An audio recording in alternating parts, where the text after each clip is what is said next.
یه لحظه میشه دهنتون رو باز کنید؟ دهنمو کنم؟ بله. اون تلفن رو بردار بگو بعدن تماس بگیرن.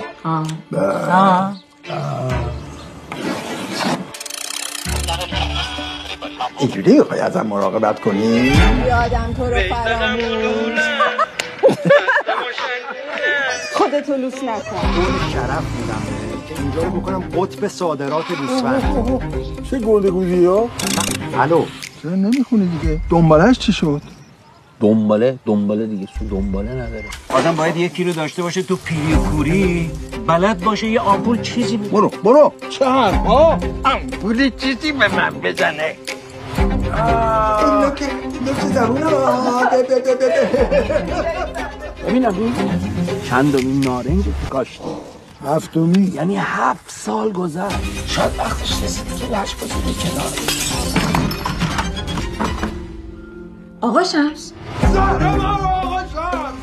7 بهار نارنج. کارگردان فرشاد گلسفیدی. تهیه کننده محمد کمالی پور.